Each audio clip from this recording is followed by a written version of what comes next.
Tonight's story is the first chapter of The Lion King. The Lion King is a story about what? I'm a lion. And what sort of lion? A king lion. A king lion, yes, it would be. Anyway, so the story about the Lion King is about a little baby lion who becomes the Lion King, or the king of the lions, or the king of the jungle, actually. He's really going to be a king, isn't he? But he's a little baby lion to start with. Anyway, I'm only going to read chapter 1, because we don't have time to read the whole book, which goes on for many, many pages. Even chapter 1's quite long. The moon had vanished. One by one, each star faded from the cold night sky. Behind the dark eastern hills, the sun rose, turning the flat-topped acacia trees from black to green. Once again, it was dawn on the African plain. This was an important day. Why do you think it's important? I don't know. Because the baby lion has been born, I think. Let's read on. Maybe not, but that's what I think. Hurry, the animals urged to one another. Today's the day we go to Pride Rock. We can't be late. Up from the wide valleys and down from the hills, they paraded across the plain. Cheetahs, the fastest of all, led the way. The dusty ground shook beneath a million drumming hooves and the plodding feet of the elephants and the rhinos. Silent giraffes, followed by their gangly babies, loped alongside herds of excited zebra. At the rear, troops of clattering baboons carried their alert youngsters on their backs.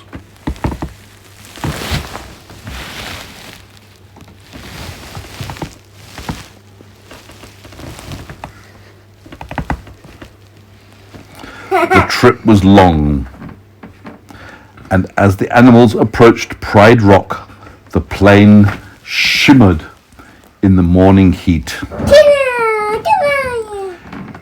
Everyone assembled at the foot of the mountain and waited. What are they waiting for? I'm thinking. They're waiting for the announcement of the new baby lion. When are we going to see the new prince? A young giraffe asked. Soon, his father said. From the back of the throng, a wise and ancient baboon slowly made his way to the foot of Pride Rock. Supporting himself on his walking stick, he carefully climbed the face of the mountain.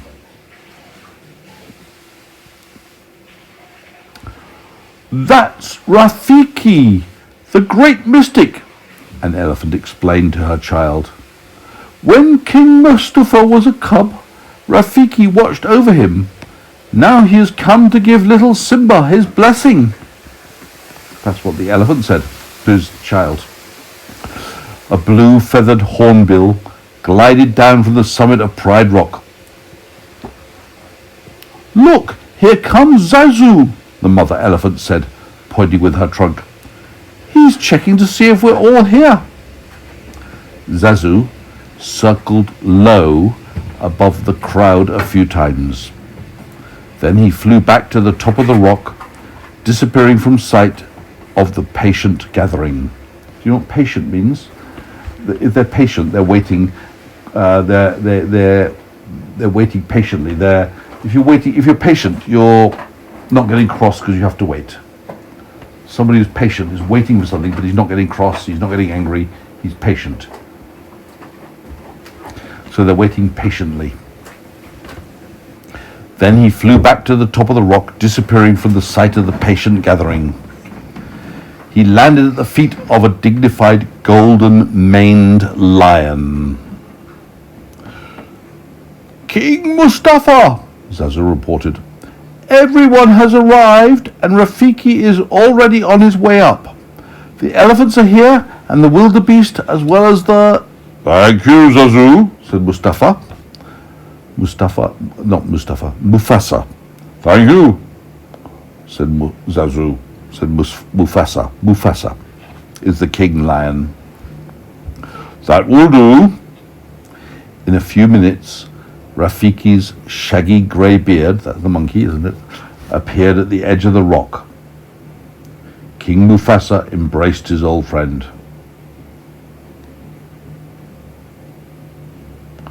There, said Rafiki, I made it with hardly a scratch. He looked around. Now where's the young lad? Mufasa smiled and nodded towards his mate. He's over there with Queen Sarabi, he answered.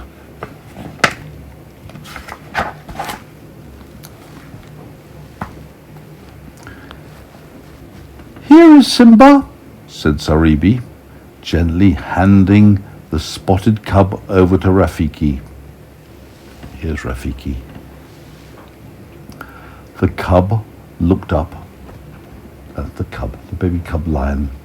The cub looked up and blinked at the strange old baboon.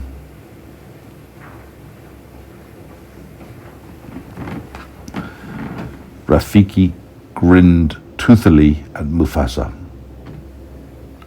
It's as if I'm seeing you as a cub all over again, he said. Now, little prince, I will give you my blessing. Then Rafiki patted Simba on the head. Rafiki slowly untied a gourd from his walking stick. He leaned over and shook it several times above the watchful cub.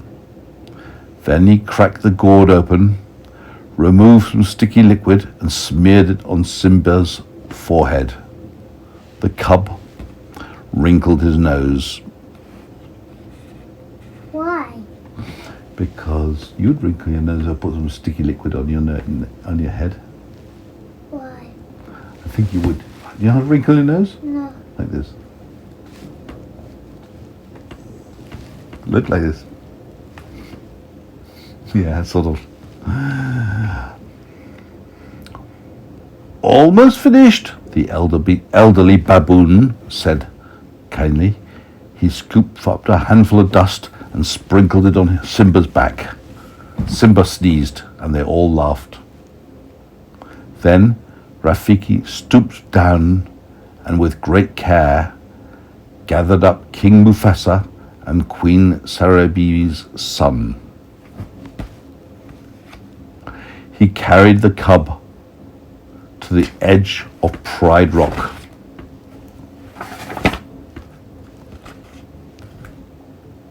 It's right here.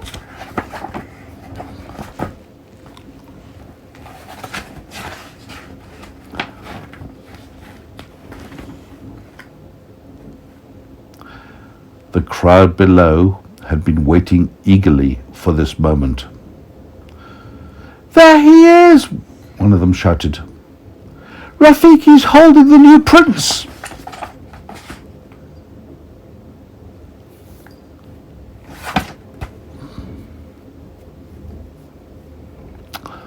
At once, the spectators cheered and stamped their feet. Welcome, they shouted. Welcome, Prince Simba. Rafiki waited for the dust to settle. Then he raised Simba high in the air.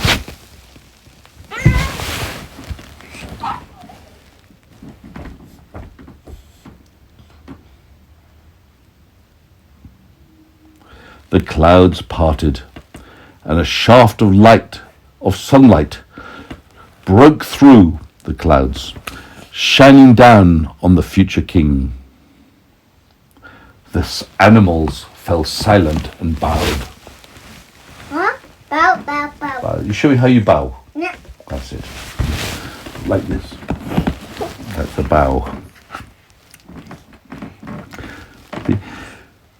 The animals fell silent and bowed.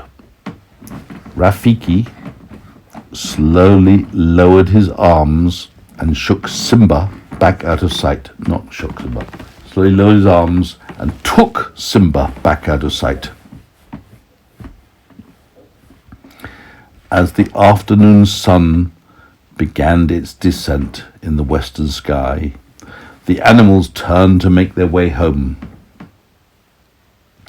Later that afternoon, Zazu, that's the bird, isn't it? The parrot, I think. Zazu flew to a shaded part of Pride Rock and landed at the feet of another lion, the king's younger brother, called Scar. Scar. Yes, the king's Mufasa's younger brother is called Scar. That's Scar, isn't it? Scar's a bit jealous because Scar would like to be king. Mufasa's king. Scar would like to be king, and now Scar's upset they're going to have a baby called Simba, who will be the king to replace Mufasa. Scar doesn't like Simba at all. Let's read on. And now Zazu is going to speak to Scar and tell Scar about the new baby. It gives me great pleasure to announce the visit of King Mufasa, said Zazu. And you'd better have a good excuse for missing this morning's ceremony. Ooh, I quiver with fear, said Scar calmly. Do you think he's being sarcastic? I think he was. Ooh, I quiver with fear. He doesn't mean it, does he? I don't think he means it. He's just saying it. I think he's being sarcastic. Ooh, I quiver with fear, said Scar calmly. What was that? Asked What was that? Asked Mufasa, suddenly appearing. Sarabi and I didn't see you at the presentation of Simba. Is something wrong? Who said that? That's Mufasa. He's turned up and he's not very happy with Scar for missing the ceremony of the presentation of his son Simba. And Scar replies, That was today? He's lying. He knew it was today. He's lying. That was today? Asked Scar, pretending to be disappointed. Oh, I feel simply awful. Not really. He doesn't feel awful. He's just pretending. It must have slipped my mind. He's lying. You should have been first in line, scolded Zazu. After all, you are the king's brother. Now here we see the real crux of the problem. We see why he's so jealous. I was first in line until the little hairball was born. Scar snorted as he began to walk away. Don't turn your back on me, Scar, ordered Mufasa. Scar turned back and faced his brother. Oh no, Mufasa, he growled. Perhaps you shouldn't turn your back on me. Wow, that's very aggressive. Is that a challenge?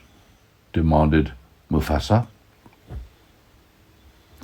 Without answering, Scar quickly retreated. Do you know what retreated means? He went away, frightened. If you retreat, you run away. You go away from the scene because you've lost. You know you're going to lose. You're frightened. You have to get out of there. So he goes away. Otherwise, Mufasa is going to have a fight with Scar. And who do you think would win? Mufasa, wouldn't he? So no wonder Scar, even if he's jealous and wants to be the future king, he can't be the future king. And if Mufasa gets near him, he'll kill him.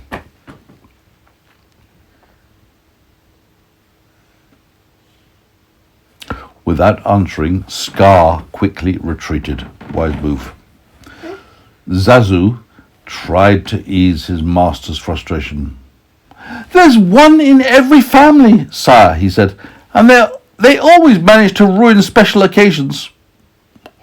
"What am I going to do with him?" Mufasa muttered under his breath. That was the end of the chapter. And let's read another chapter another day. It's a good start, isn't it? But what we can see in this story is the young king, the future king, Simba, has been born, and that Mufasa and his mother. What's his mother's name? You've forgotten? I've forgotten too. The mother of Simba is called. Let's have a look.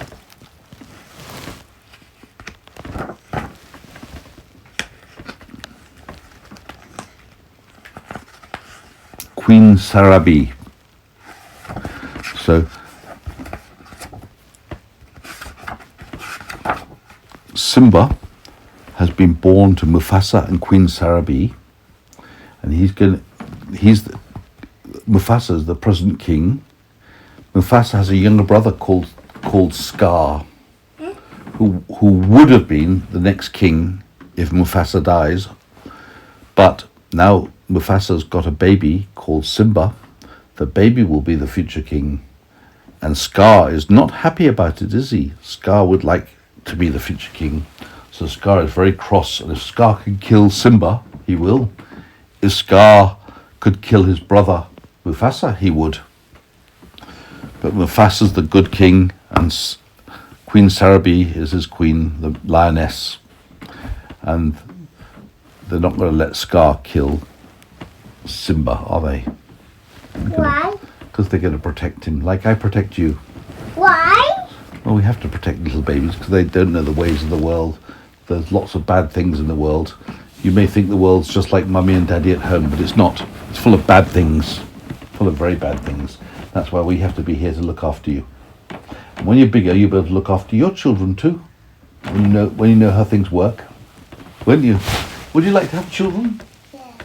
How many? 1. Would you like a boy or a girl?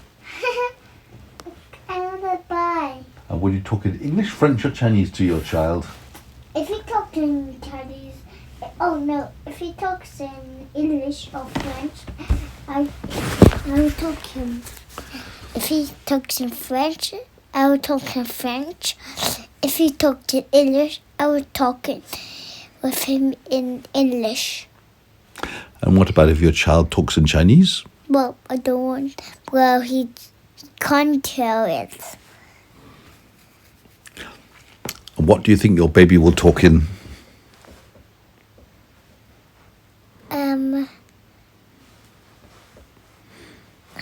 What do you think's best? I don't know. You don't mind, I guess. Maybe English and French and Chinese. But maybe Chinese. That'd be a bit difficult. How's your Chinese? Can you speak good Chinese? Yeah. Not bad, is it? It's okay. How did you learn Chinese? I don't know. Where did you learn it? By mommy. Oh. Well done. You know what? Chinese is going to be a very big language in the world. So it's a great gift to be able to speak Chinese, because when you're grown up, there'll be half the planet will be speaking Chinese, maybe not half, but a lot of the planet. So good thing you know Chinese, and you better improve it if you can.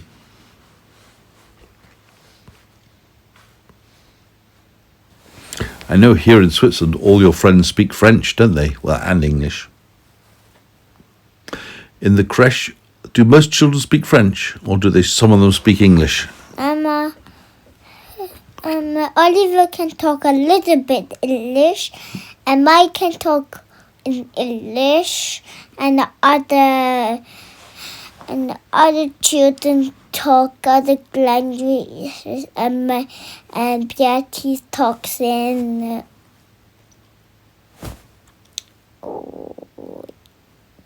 can I have it? But he only can say, can I have it?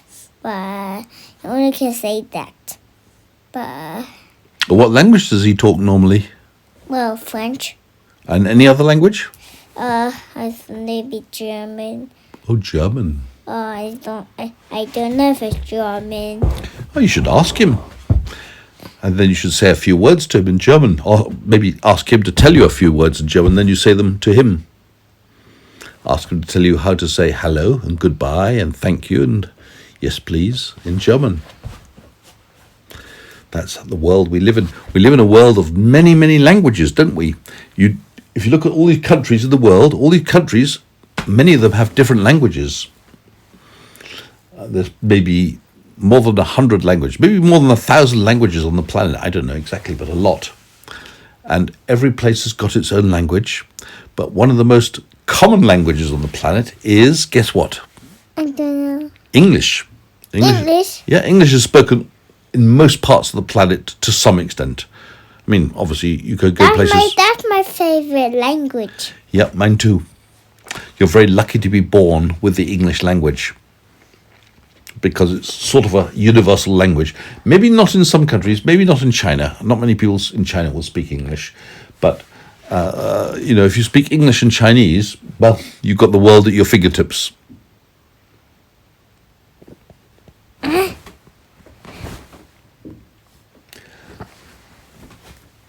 I wish I could speak Chinese. In English? I'm lucky to be able to speak English. I've learned French. And I speak a bit of German too. Ich kann in Deutsch sprechen. I can in German speak. Ich kann in Deutsch sprechen. I can in German speak. See, I can say some German. Wie alt bist du? How old are you? Wie, how, alt, old, bist du, you. See, I speak German. A little. Akita. Yeah. Well, you learn German when you go to school, I'm sure. What? Go? 1, 2, 3. 1, 2, 3. 1, 2, 3. Hanana. No. 1, 2, 3. 3. 1, 2, 3. 1, 2, 3. Say it in Chinese. 1, 2, 3. Say 1, 2, 3 in Chinese. Nya. Go on. Mua. No. San. Yes, well done. San. I bet that is that. How many you can count to in Chinese? Up to 3. No, all the way up to 3. Can you count to 3? Yes. And Can the you- top of the 3. Can you count to 4? Yes. All right. Good night, my little boy. Sleep tight. I'll turn the recording off now.